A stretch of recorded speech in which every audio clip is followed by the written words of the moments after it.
Dear students, आज का अपना सेशन रहेगा रिलेटेड टू फ्लूइड। चलिए स्टार्ट करते हैं फ्लूइड से। तो व्हाट इज फ्लूइड? कोई तरल क्या होता है, तरल की परिभाषा क्या होगी? तो कैन फ्लो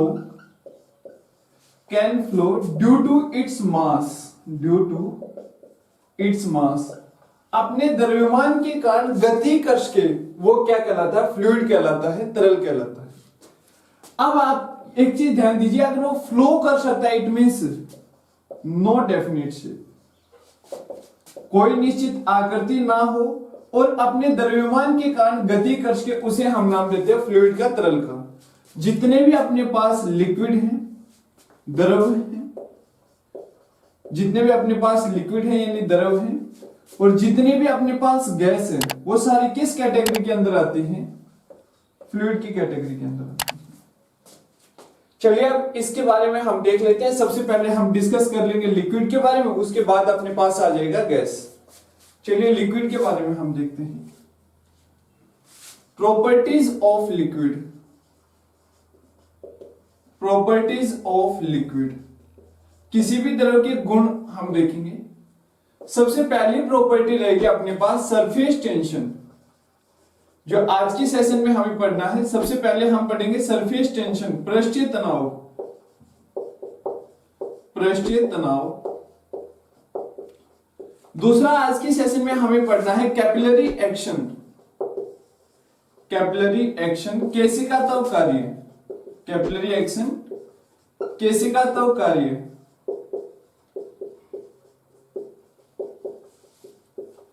उसके बाद तीसरा है अपने पास विस्कोसिटी सेंटर। ये पार्ट हम पढ़ेंगे किसके बारे में? Related to liquid. उसके बाद फिर हम गैस से संबंधित पढ़ेंगे। उसके बाद फ्लूइड से रिलेटेड लॉ, जैसे पास्कल का नियम हो गया, अपने पास बर्नौलीज थ्योरम हो गया, आर्किमिडीज का सिद्धांत हो गया, अपथ्रस्ट उत्प्लावन बल के बारे में हो गया, और लॉ ऑफ फ्लोटेशन पलवन के नियम हो गए। ये सारी चीजें हम इस सेशन में पढ़ने वाले हैं। तो चलिए शुरुआत करते हैं सबसे पहले सरफेस टेंशन से। तो हेडिंग बना लीजिए, पृष्ठीय तनाव, सरफेस टेंशन।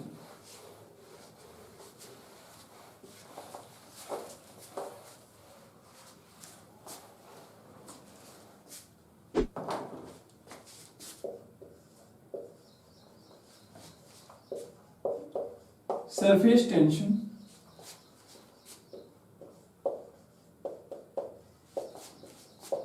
पृष्ठीय तनाव। सरफेस टेंशन, पृष्ठीय तनाव। चलिए इसके बारे में जान लेते हैं। जब हम सरफेस टेंशन को पढ़ते हैं तो माइंड में एक डेफिनेशन आती है कि सरफेस के ऊपर टेंशन, सरफेस टेंशन नहीं। ये इसकी एक्चुअल डेफिनेशन नहीं है। तो इसकी एक्चुअल डेफिनेशन पढ़ने के लिए हमें इसका कोर कंसेप्ट, बेसिक कंसेप्ट जानना होगा। और उस बेसिक कंसेप्ट को जानने के लिए हमें दो अलग अलग फोर्स पढ़ने होंगे। पहला है अपने पास कोहेसिव फोर्स, और दूसरा है अपने पास एडहेसिव फोर्स। कोहेसिव फोर्स और एडहेसिव फोर्स, यह है असंयोजिबल, एडहेसिव फोर्स असंयोजिबल, और कोहेसिव फोर्स यह है सहसंयोजिबल।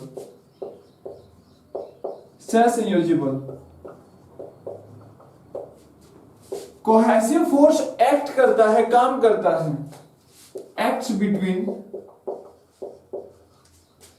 Between similar molecules, similar particles हम लिखे। अब इन पार्टिकल्स के अंदर क्या हो सकते हैं? एटम हो सकते हैं, या बात करें हम आयंस हो सकते हैं, या बात करें हम मॉलिक्यूल्स हो सकते हैं। तो जो एक जैसे मॉलिक्यूल्स या एक जैसे कणों के बीच कार्य करता है वो क्या कहलाता है? कोहेसिव फोर्स, सहसंयोजिबल।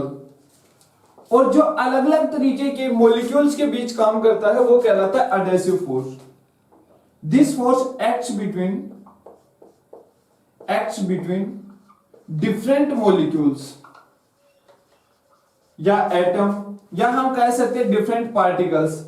अब इन कणों के अंदर क्या आ जाएंगे? चाहे वो अपने पास एटम है, परमाणु है, चाहे मॉलिक्यूल, अणु है अपने पास, और चाहे अपने पास आयन है। ये डिफरेंट अगर होंगे तो इनके बीच कौन सा फोर्स लगेगा? Adhesive force. तो इधर कोहेसिव, इधर एडहेसिव, ये दो फोर्स हम जान चुके हैं। इनसे अलावा इनके बेस्ट एग्जांपल देखें हम, तो जैसे अपने पास मरकरी ड्रॉप होती है, मरकरी ड्रॉप होती है, पारा की बूंद होती है, उसे बहुत आसानी से छोटी बूंदों में नहीं तोड़ा जा सकता। वजह क्या है? कि उसके मॉलिक्यूल के बीच स्ट्रॉन्ग कौन सा फोर्स रहता है? Cohesive force. उसके अलावा हम देखते हैं कि जैसे एक बर्तन है, बर्तन के अंदर आपने लिक्विड लिया है, तो इस लिक्विड का जो इंटरनल मॉलिक्यूल होगा, अंदर कोई भी मॉलिक्यूल होगा किसी भी पोजीशन पे, वो चारों तरफ अपनी जैसे मॉलिक्यूल के बीच फोर्स ऑफ अट्रैक्शन देगा, और वो कौन सा फोर्स रहेगा? Cohesive force. तो जो इंटरनल मॉलिक्यूल होता है, आंतरिक अणु होगा, आंतरिक कण होगा, उनके बीच क्या रहता है? कोहेसिव फोर्स, सहसंयोजिबल। अब इधर आते हैं हम असंयोजिबल, डिफरेंट के लिए। जैसे मान के चलो कि एक बोर्ड अपने पास, ये जैसे व्हाइट बोर्ड हो गया और ये मार्कर का इंक हो गया। अब लिख पा रहे हैं, लिख कब पा रहे हैं? जब इस व्हाइट बोर्ड के साथ मार्कर की इंक स्टिक करे, चिपक रही है, तो ये कंडीशन आती है। तो यहां से एडहेसिव फोर्स से हम देखेंगे, we can write on paper या फिर बोर्ड। किसकी सहायता से हम लिख पा रहे हैं? असंयोजिबल की सहायता से। बाकी आपने एक फेविकोल का एड देखा होगा, फेविकोल पे क्या लिखा हुआ होता है? एडहेसिव फोर्स या एडहेशन लिखा होता है।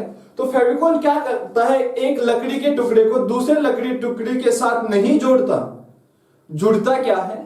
फेविकोल के साथ ये लकड़ी का टुकड़ा जुड़ेगा और इसी फेविकोल के साथ ये लकड़ी का टुकड़ा जुड़ेगा। तो यार डिफरेंट डिफरेंट मॉलिक्यूल है, तो कौन सा फोर्स काम करेगा? एडहेसिव फोर्स काम करेगा, असंयोजिबल काम करेगा। उसके बाद यहां से एक चीज यहां देख लीजिए, इलेक्ट्रोमैग्नेटिक इन नेचर रहती है। इलेक्ट्रोमैग्नेटिक इन नेचर यानी कि इलेक्ट्रिक चार्ज का, विद्युतीय आवेश का इनके ऊपर असर होगा। इलेक्ट्रोमैग्नेटिक इन नेचर है। दूसरा, जैसे एक मॉलिक्यूल ये है, मॉलिक्यूल ए, दूसरा मॉलिक्यूल ये है बी, इनके बीच का डिस्टेंस अगर मैं एक्स मान के चलता हूं तो फोर्स क्या रहता है?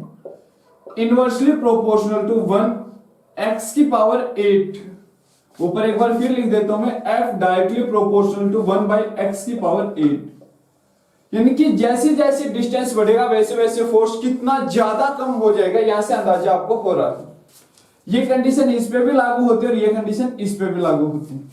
इलेक्ट्रोमैग्नेटिक वाली कंडीशन कोहेसिव फोर्स पे भी लागू होती है और एडहेसिव फोर्स के ऊपर भी लागू होती है।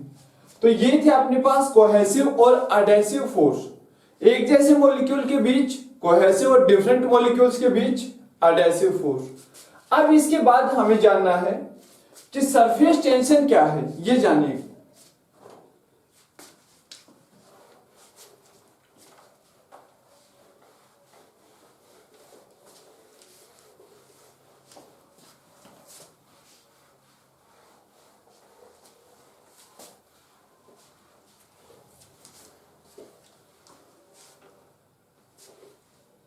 चलिए डियर स्टूडेंट्स, इससे आगे देखते हैं सरफेस टेंशन से रिलेटेड। मान के चलता हूं कि मेरे पास ये एक बर्तन है, बर्तन के अंदर ये लिक्विड है। अब ये लिक्विड आप वाटर मानो चाहे कुछ और मानो, वो आपकी मर्जी है। ये लिक्विड आपने मान लिया है।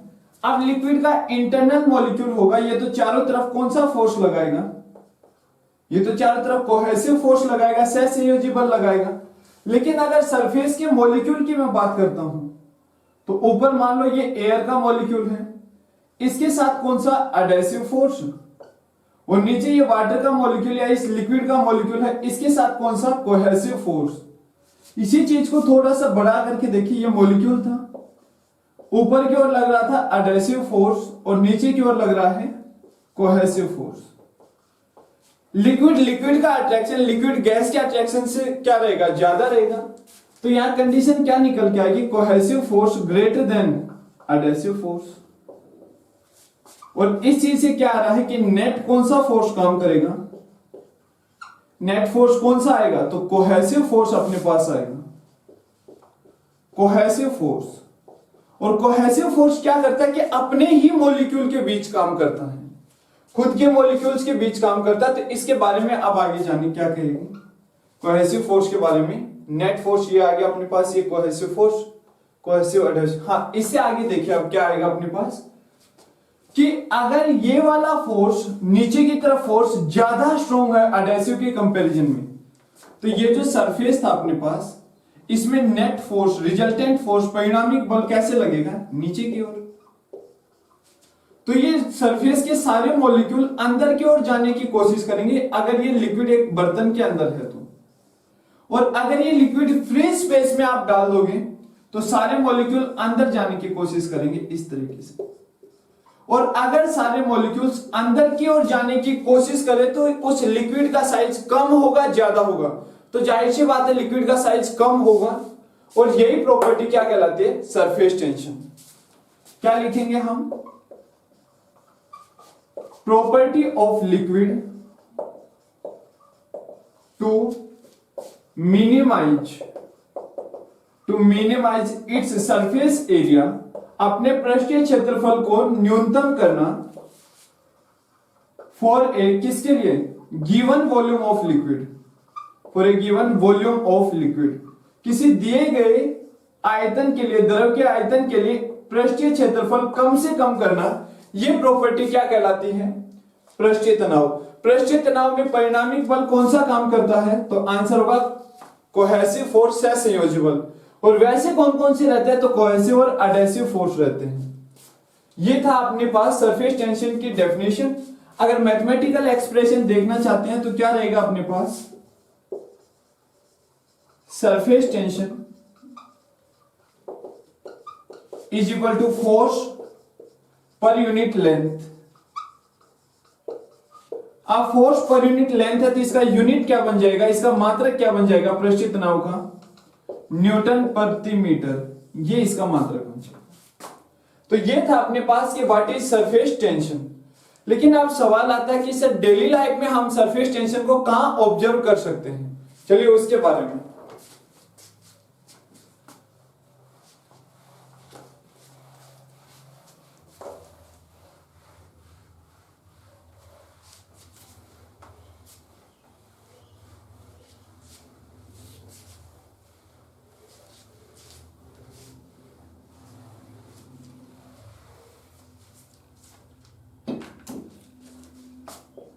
चलिए अभी इससे आगे देख लेते हैं। फिनोमिना बेस्ड ऑन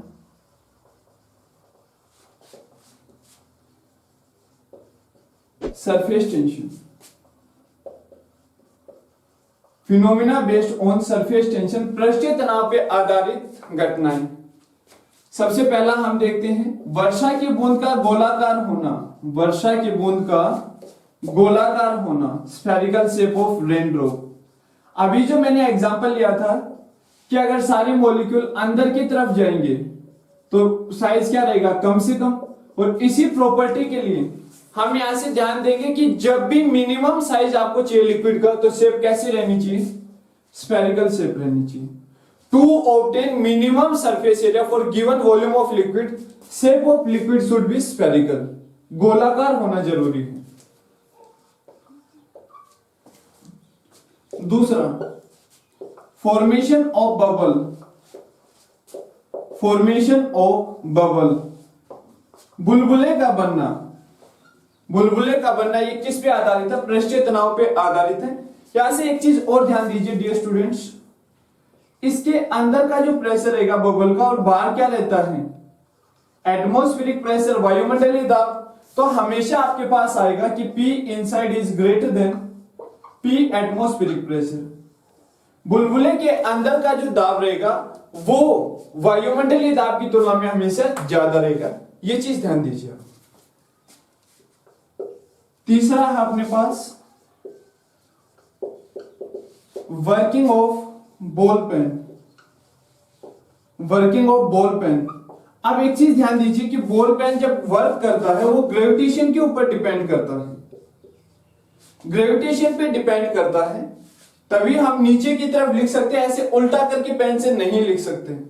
दूसरी बात यहां से हमें एक चीज और दिखाई दे रही है कि अगर हम इक्वल वॉल्यूम के, इक्वल साइज के दो रिफिल लेते हैं, इक्वल साइज के दो रिफिल लेते हैं, इनके अंदर बराबर लेवल पे हम लिक्विड फिल कर देते हैं, इंक फिल कर देते हैं।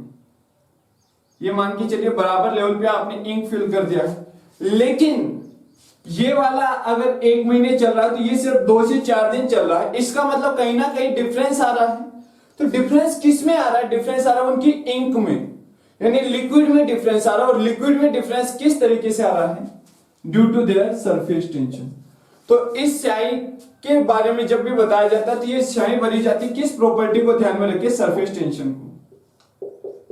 जिसके लिए सरफेस टेंशन का मान ज्यादा रहेगा वो ज्यादा दिन तक चलेगा, ज्यादा दूरी तक आप उससे लिख सकते हो। ये चीज ध्यान रखना है, क्योंकि सरफेस टेंशन जैसे ही बढ़ाया तो कम जगह में ज्यादा लिक्विड आप फिल कर सकते हो, मिनिमाइज द साइज, ज्यादा लिक्विड फिल कर सकते हो। ये चीज आपको दिखाई दे रही है। वर्किंग ऑफ बॉल पेन, तो इसमें 2 कंसेप्ट है। एक तो है ग्रेविटेशनल फोर्स, ग्रेविटेशनल फोर्स, और दूसरा है अपने पास सरफेस टेंशन। तो स्याही कैसे भरी गई है वो सरफेस टेंशन पे है, और वर्क कैसे कर रहा है ग्रेविटेशन पे है। उसके बाद है अपने पास आंट यानी कि चींटी can walk over water surface, जल सतह पे चल सकती है। Ant can walk over water surface. उसके बाद है अपने पास स्टील नीडल, जो सुई होती है, स्टील की सुई, स्टील नीडल फ्लोट ओवर, ये तैरती है, float over water surface, float over water surface. ये भी किस पे बेस्ड है? सरफेस टेंशन पे बेस्ड है।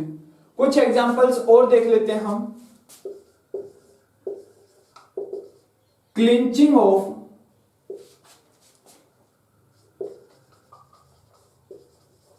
Hair of a paint brush, paint की बात कर ले या सेविंग ब्रूस की बात कर लें, सेविंग ब्रूस ऑन, कब? वेटिंग, गीला करने पर। जैसे मान के चलिए कि पेंट करने के ब्रूश से जैसे पेंट से अंदर रख के बाहर निकालोगे तो वो आपस में चिपक जाते हैं, साइज कम हो जाता है। और साइज कम होने के पीछे कौन सा फिनोमिना जिम्मेदार है? Surface tension. उसके बाद इसके लिए एक अच्छा सा कंसेप्ट आता है अपने पास, वो आता है वाटर प्रूफनेस का। वाटर प्रूफनेस हम पढ़ेंगे इसके साथ।